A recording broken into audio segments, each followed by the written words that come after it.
Hey guys, how you doing? Good. Try to help you. How was first day of training camp, and specifically, how did the quarterbacks look on first day of camp? First day was good. We're in shorts and helmets, but real good energy. We have a senior experienced team. They're leading the team, so it's fun to watch them run the squad. Coaches did a really good job in their preparation, so now you're off and running. Quarterbacks, I thought they had a good day.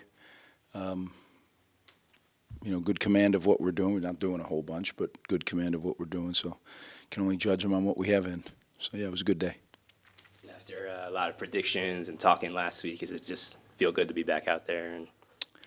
Yeah, it just feels good every time you get to go. It's my favorite time of year. There's nothing else going on. There's no school. There's no girlfriends, no families. It's just us. It's our family. It's our football family, and we get to meet. We get to walk through. We get to practice. We get to eat together. I think each team is formulated in the summer and then in training camp.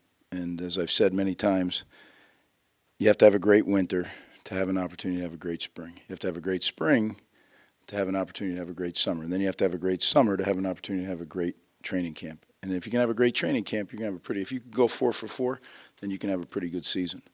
Right now we're 3 for 3, so we need to make sure this is a great training camp. Ray, someone you brought in from Florida State through the transfer portal on the defensive line, veteran guy, just having that kind of player with his experience and what he's done there, just what kind of a boost do you think that'll be for the defensive line? Well, as I've told you before, we used the portal to fill needs. We felt we had a need, and Malcolm was the perfect guy for our scheme. He's become part of our team. We're different. We do things differently than Florida State. So he needed to get into our groove, and over the course of the spring and summer and winter, he did that, and he looks at home now. You kind of alluded to this when you said that the seniors are kind of leading the way, and we've talked a lot over the last couple of years about kind of filling that pipeline. As that's happened, how do you feel like that's kind of manifested itself on the practice field in terms of intensity, competition, and kind of how have you seen that ascension over the last couple of years? Oftentimes things don't get to the staff. They're taken care of by the players beforehand. But if it does get to the staff, there's immediately guys that are there to pick them up and let's go. Let's get this not, because there's one thing about our program is it's very, very clear what's expected. The standard is the standard, and nothing else will be accepted. So if someone dips below it, it's going to get noticed and called out, and then it's up to everybody to get it fixed. What's the biggest thing that stood out to you about this wide receiver group so far, and what do you hope to see through training camp? Well, to start, I think we have some real competition, some real depth in the room, and now they got to go compete. And you win, you compete, and you earn your touches. And as a receiver, you can never really guarantee that the ball's going to come to you because the coverage has something to say about that. But there is a guarantee. If you're not on the field, you can't catch the ball. So that's the competition that is important. I guess just to continue on the wide receivers, what's part of your process for evaluating who gets the touches, and how do you kind of Performance. Yeah. Strictly. Everything here. You give us the best chance to win, you're going to be the first receiver. Second best chance, you're the second. Third best, third, all the way down. We usually get, 7 to 8 guys ready to go each week. So, that's the battle right now, to be one of those 7 or 8 that are, quote unquote, up. What are your expectations of Athan Kaliakmanis this season, and what are the specific areas you hope that he improves from quarterback play from years past? Yeah, expectations are like they are for every player, to be the best player that he can be every day.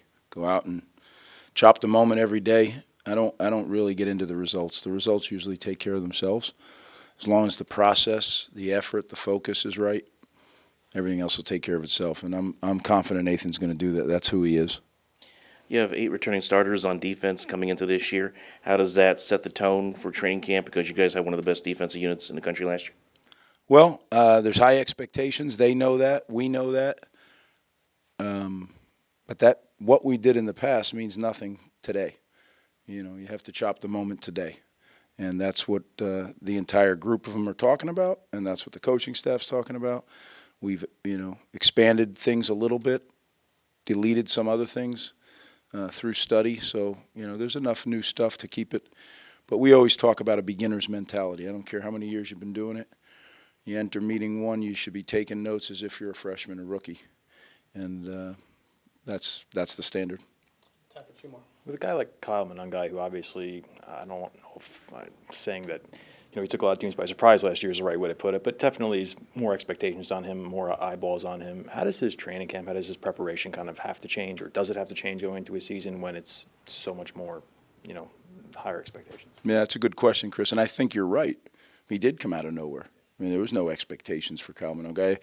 I was watching a game, like a mid-season game, and he might have been 5th or 6th in the league in rushing, and you hear the color commentators talking about him if he's just another guy. Then you watch a game 4 or 5 weeks later, and they're talking, oh, here's the top rusher in the league. And, that's the nature of sport, right? I mean, everybody does this.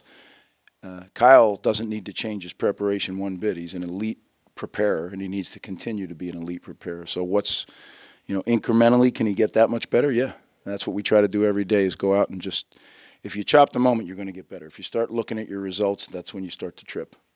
Last question. Big picture, in the future, it seems like roster construction is going to be a big deal with all the changes that are coming. Number 105 has been floated a little bit in terms of a roster cap. What does that mean for Rutgers, and what's just your overall opinion on walk-ons and how that's affected by what would be a 105? Yeah, it's part of a much bigger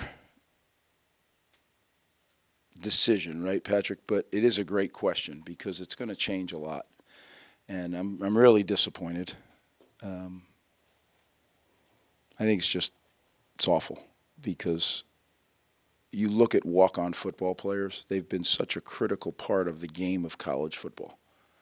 There's so many great traditions. And then look at our program, right? We have a wall outside our weight room, walk-ons that became captains. And several of them went on and played in the NFL. I mean, Gary Brackett, what a story. I mean, captain of the Indianapolis Colts Super Bowl championship team, right? Was a walk-on here. But you go down the list, Sean O'Hara, right? Tremendous player. Multiple Super Bowl rings. Walk-on. People will say, well, there's 105 roster limit and you can give scholarships up to 105 if that goes through. I'm not sure those guys would have gotten a scholarship if it was 105, right? I mean, that's where I get a kick out of everybody who thinks this recruiting is a science. It's more of an art form than a science. You're dealing with young people that are developing.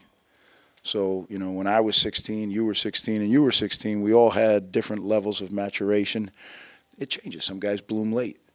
And those guys will not have the opportunity to do it at this level. Now that they will go down in level now, there'll be I think our roster's somewhere in the low 130s. So you do the math, right? That's 29, 28, 27 guys that will not have the opportunity to be at Rutgers and play Rutgers football. And that, to me, is I'm sad about it. But I understand I understand what's going on. I'm not naive, but I just wish it didn't have to be that way. It's a fallout of the big picture, right? It's unaccepted consequence of the. Yeah, I guess it's an unintended consequence, but I don't know. I wish, again, I'm living in a Pollyanna world here. I wish all of this, I've said it so many times. Back in 2001, I wanted players to be able to get paid. Instead, we couldn't give them cream cheese with their bagels, right? I mean, if we could have done this together, collaborated on it, and done it in a smart way, we wouldn't find ourselves here.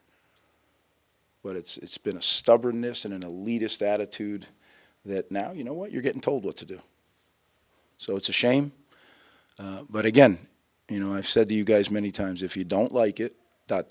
change it or change the way you think about it. Well, I can't personally change it, or I would. The only way I can change it is stop coaching.